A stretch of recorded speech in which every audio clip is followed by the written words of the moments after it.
26 अगस्त 2023 चंद्रयान 3 के विक्रम लैंडर ने चांद की सतह पर एक भूकंप एक्सपीरियंस किया, जिसे इसरो वालों ने खुद कंफर्म भी किया है। ऑल्सो इसरो ने ऐसे कई ट्वीट्स भी किए हैं जिसमें उन्होंने चंद्रयान 3 द्वारा hot plasma, sulphur, calcium, titanium और यहां तक कि ऑक्सीजन को भी डिटेक्ट होने की बात की है। अब ऐसे में अगर आप इसरो के ऑफिशियल साइट पर जाकर इन ऑब्जर्वेशंस के बारे में इन डिटेल पढ़ोगे तो यू विल सी कि इसरो ने एज सच इन सारे डिस्कवरीज का आप, मैं और हम जैसे आम लोगों के लाइफ में क्या सिग्निफिकेंस होने वाला है ये रिवील ही नहीं किया। मे बी बिकॉज उनके हिसाब से अभी ये काफी प्रीमेच्योर असेसमेंट है। बट डोंट वरी, इस वीडियो में चलो हम चंद्रयान 3 ने अब तक जितने भी डिस्कवरीज किए हैं उन सबके डॉट्स को कनेक्ट करके कुछ प्रैक्टिकल इन्फेरेंसेस ड्रॉ करने की कोशिश करेंगे। ऑल्सो चांद के साउथ पोल पर एक लूनर डे सिर्फ 14 दिनों का ही होता है और इसीलिए उसके बाद वहां पर रात हो जाएगी और चंद्रयान 3 सोलर एनर्जी ना मिलने की वजह से डीएक्टिवेट हो जाएगा। सो अब 10 दिन ऑलरेडी बीत चुके हैं, तो आई थिंक आपको भी हक होना चाहिए ये जानने का कि इन ऑब्जर्वेशंस का हम पृथ्वी पर रहने वाले लोगों के लिए क्या सिग्निफिकेंस है। And with that said friends, let's get right into the video.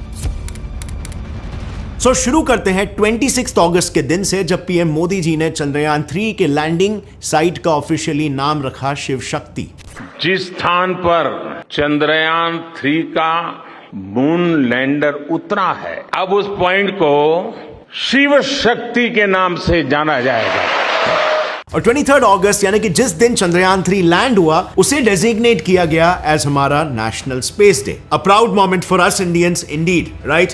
But you see, ये पूरा मिशन ना हमें काफी प्राउड फील करा सकता है और इसीलिए हम लैंडिंग से लेकर अब तक डेली चंद्रयान 3 ने जो जो चीजों का पता लगा है उन्हें डे टू डे एनालाइज करेंगे और उसका एक प्रैक्टिकल सेंस बनाने की कोशिश करेंगे। सो 23 अगस्त, the day when Vikram landed, ISRO ने उस दिन इस वीडियो को रिलीज किया। इसे ध्यान से देखना। इसमें आप देख सकते हो कि लैंड होते ही सबसे पहले विक्रम लैंडर ने अपना डोर एक रैंप की तरह खोला और उसके बाद प्रज्ञान रोवर भी अपना सोलर पैनल खोलते हुए लैंडर के बाहर आ गया। अब उसके अगले दिन यानी कि 24 अगस्त को तो एज सच दोनों लैंडर और रोवर ने कुछ सब्सटैंशियली न्यू चीज नहीं की। सिर्फ लैंडिंग के बाद सभी सिस्टम सही से काम कर रहे हैं कि नहीं, प्रोबेबली बस इसकी टेस्टिंग हुई। बट देन जैसे ही 25 अगस्त का दिन आया, something strange happened. 25 अगस्त के दिन रोवर लैंडर से करीब 8 मीटर के रेडियस में टहल रहा था ताकि उसके सभी प्लान मूवमेंट्स, यानी कि वो कहां घूम सकता है, कितनी दूर तक जा सकता है, उसे किस किस तरह के ऑब्स्टेकल्स को अवॉइड करना चाहिए, ये सब वो ठीक से फॉलो कर रहा है या नहीं,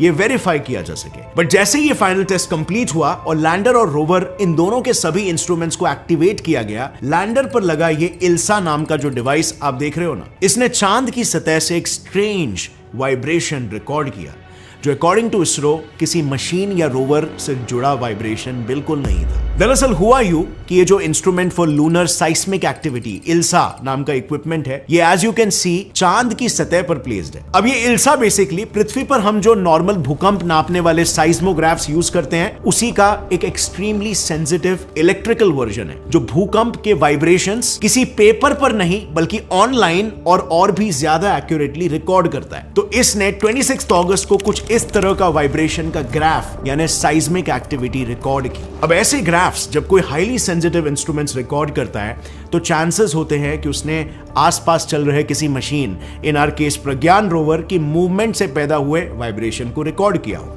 बट गेस व्हाट, ये है रोवर के मूवमेंट से पैदा हुए वाइब्रेशंस जो इल्सा ने 25 अगस्त यानी कि एक दिन पहले रिकॉर्ड किए थे। इससे क्लियरली ये पता चलता है कि रोवर के वाइब्रेशंस पॉजिटिव 0.019 यूनिट्स के अराउंड रिकॉर्ड होते हैं और कंटिन्यूअस है, जबकि इस वाले ग्राफ में वो -0.1185 यूनिट्स के अराउंड रिकॉर्ड हुए हैं और वो भी बस कुछ सेकंड्स के लिए। यानी कि पॉसिबली मिशन शुरू होने के जस्ट 3 ही दिनों में चंद्रयान 3 ने यह पता लगा लिया कि चांद पर साइस्मिक एक्टिविटी यानी कि अर्थक्वेक्स या मोर स्पेसिफिकली मूनक्वेक्स होते हैं। अब आई नो आपको लग रहा होगा कि इन एक्सट्रीमली छोटे मोटे मूनक्वेक्स के बारे में जानकर हमें क्या ही मिलेगा, बट माइंड यू यही डिटेक्टेड मूनक्वेक्स फ्यूचर मिशंस के लिए एक इंपॉर्टेंट क्लू बन सकते हैं टू रिवील कि चांद कैसे बना था, चांद के इंटीरियर में क्या एक्टिविटी हो रही है, so on and so fourth. फिलहाल बढ़ते हैं 27 अगस्त 2023 के दिन की तरफ। इस दिन विक्रम लैंडर के दूसरे इंस्ट्रूमेंट यानी कि chest Chandra's surface thermophysical experiment ने मून के सॉइल का तापमान मेजर करना शुरू किया। बेसिकली चास्ट एक किस्म का प्रोब या डिटेक्टर है जिस पर 10 अलग अलग थर्मल सेंसर्स लगे हुए हैं। ये सेंसर्स छोटे से छोटे टेम्परेचर वेरिएशन को डिटेक्ट करके उसे रिकॉर्ड करते हैं। ऐसे में इस प्रोब ने जब मून की सतह के नीचे 10 सेंटीमीटर तक पेनिट्रेट किया तो सरप्राइजिंगली उसे कुछ ऐसे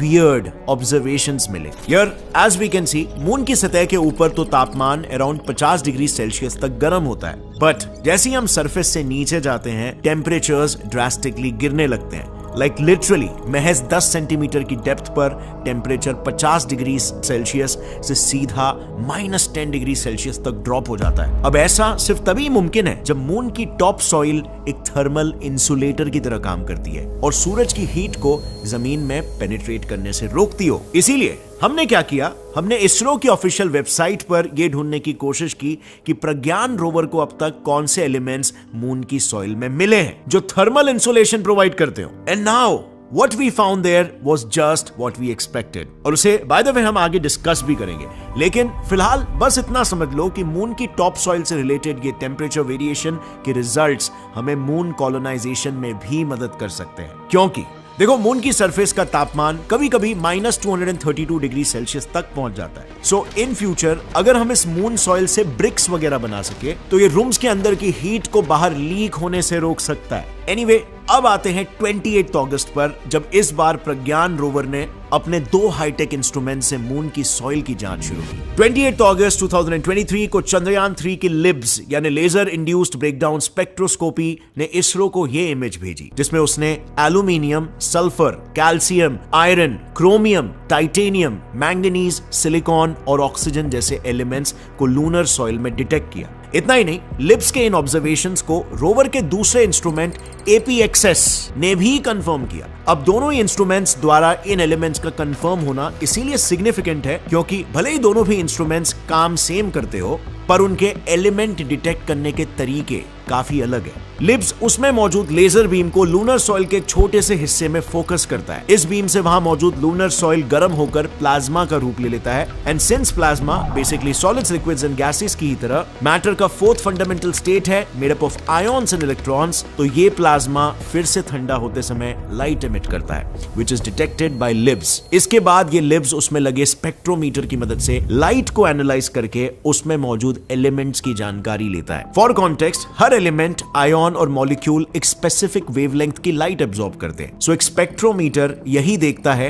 कि उस तक पहुंची हुई लाइट में किस किस वेवलेंथ पर डार्क बैंड्स दिखाई दे रहे हैं और इससे पता चलता है कि वो लाइट जहां से आ रही है वहां कौन से एलिमेंट्स, आयन्स या मॉलिक्यूल्स प्रेजेंट है। And now to talk about APXS, तो ये लेजर बीम्स की जगह पर अल्फा पार्टिकल्स यानी कि प्रोटॉन्स की बीम को लूनर सॉइल पर फोकस करता है। इन एनर्जेटिक अल्फा पार्टिकल्स की वजह से वहां पर मौजूद एटम्स के इनर इलेक्ट्रॉन्स एक्साइट होकर एटम के बाहर फेंक दिए जाते हैं और इन इनर इलेक्ट्रॉन्स की जगह लेने के लिए आउटर इलेक्ट्रॉन्स अपनी एक्सेस एनर्जी एक्स रेज के रूप में एमिट करते हुए अंदर आते हैं। Now the interesting thing is कि इन एक्स रेज की एनर्जीज अलग अलग एलिमेंट्स के लिए अलग अलग होती है, जिससे APXS सॉइल में मौजूद पार्टिकल्स की जानकारी देता है। As I said earlier, LIBS और APXS इन दोनों डिटेक्टर्स ने ये सभी एलिमेंट्स डिटेक्ट किए हैं, बट उनमें से सबसे इंटरेस्टिंग है सल्फर, क्योंकि वो हमें मून के ओरिजिन के बारे में बहुत कुछ बता सकता है। तो देखो, मून पर सल्फर होने के 2 रीजंस हो सकते हैं। पहला ये है कि उस पर गिर रहे एस्टेरॉइड्स के जरिए वो यहां तक आया हो, और दूसरा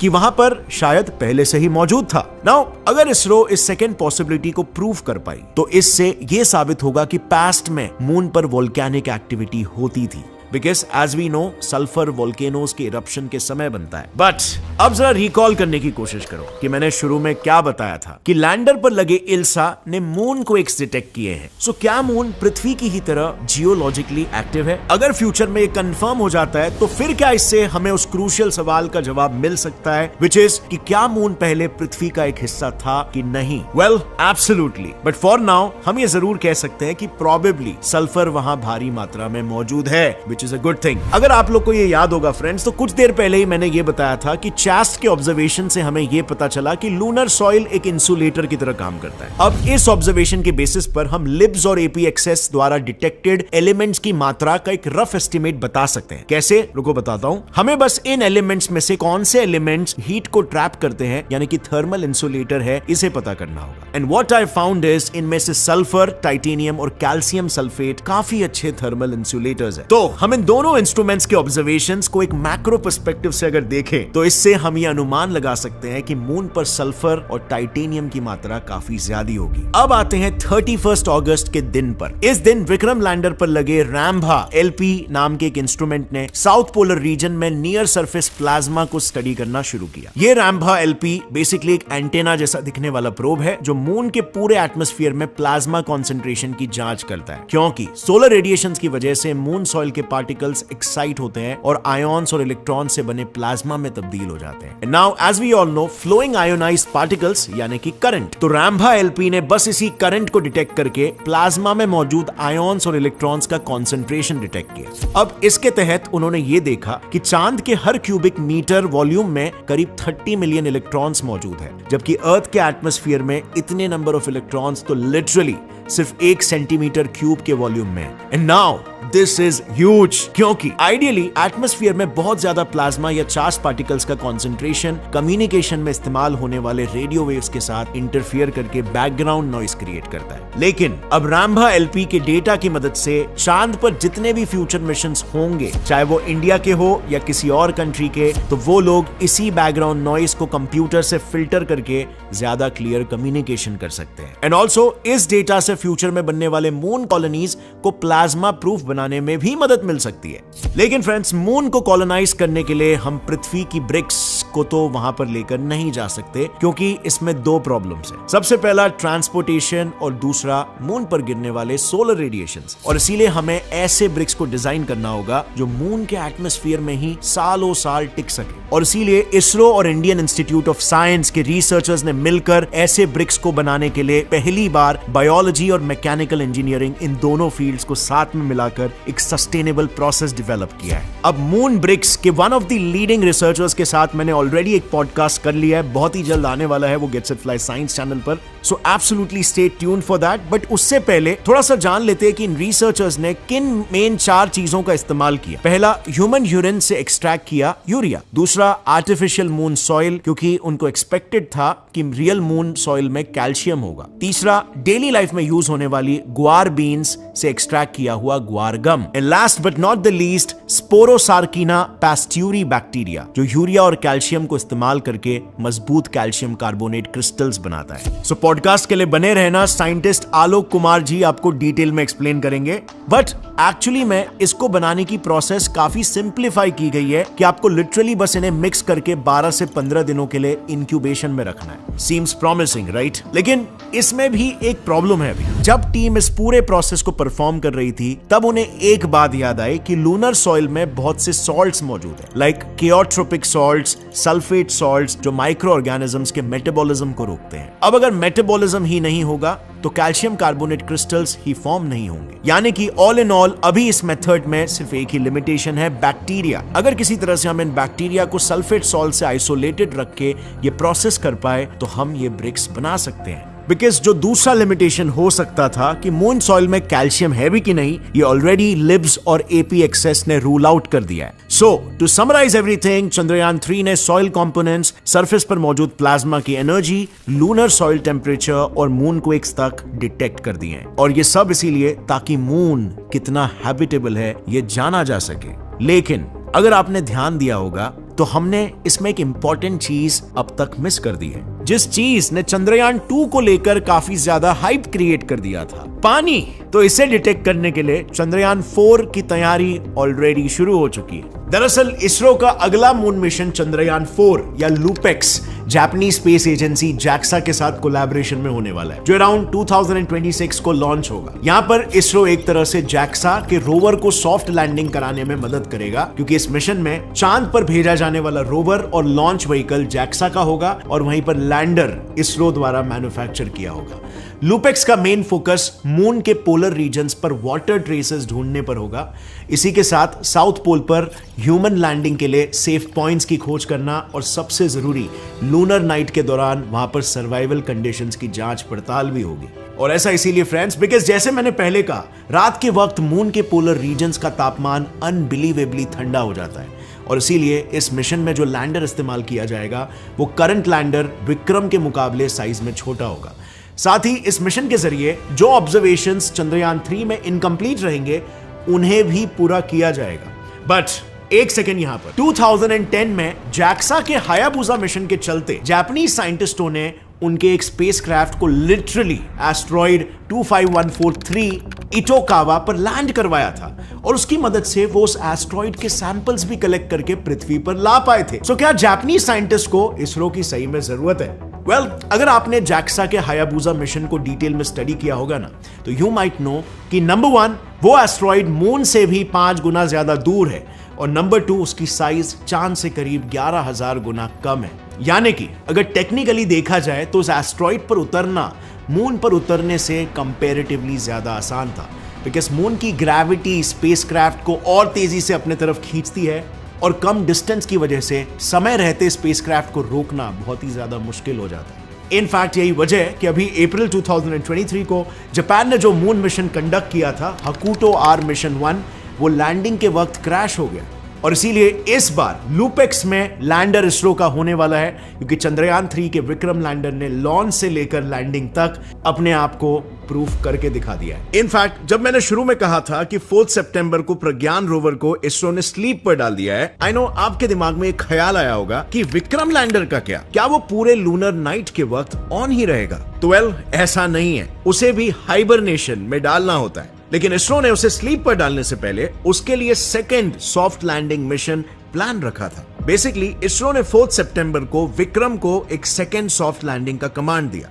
और फिर विक्रम ने उस पर लगे चैस्ट, इल्सा और रोवर के लिए खोल रखे रैंप को अंदर फोल्ड कर लिया एंड देन उसने अपने थ्रस्टर्स से करीब 40 सेंटीमीटर की हाइट अचीव की और 40 सेंटीमीटर दूर जाकर उसने फिर से एक सॉफ्ट लैंडिंग करते हुए अपने इंस्ट्रूमेंट्स और रैंप डिप्लॉय किए। दिस जस्ट शोज कि विक्रम पृथ्वी से लॉन्च होने से लेकर चांद पर लैंड और रिसर्च करने तक हमेशा इसरो के टोटल कंट्रोल में था and which is why ISRO absolutely positive है कि 22 सितंबर को नेक्स्ट लूनर डे शुरू होने तक विक्रम और प्रज्ञान अपने आप को चांद की ठंड से भी बिल्कुल बचा कर रखेंगे। खैर, इवन इफ दे डोंट, उन्होंने ऑलरेडी अपना मिशन अकम्प्लिश कर लिया है। और ये मैं क्यों कह रहा हूं, अब लॉन्च से लेकर लैंडिंग तक की डिटेल टाइमलाइन मैंने अपने इस वीडियो में ऑलरेडी कवर कर दी है, जिसे आप देखकर इस मिशन के बारे में पूरा डिटेल में जान सकते हो। So click on this video and check it out. और आज के लिए बस इतना ही फ्रेंड्स। चंद्रयान 3 के और अपडेट्स जैसे ही आएंगे मैं आप लोग के साथ सबसे पहले शेयर करूंगा। Thank you for watching, see you next time, stay curious, keep learning and keep growing. जय हिंद।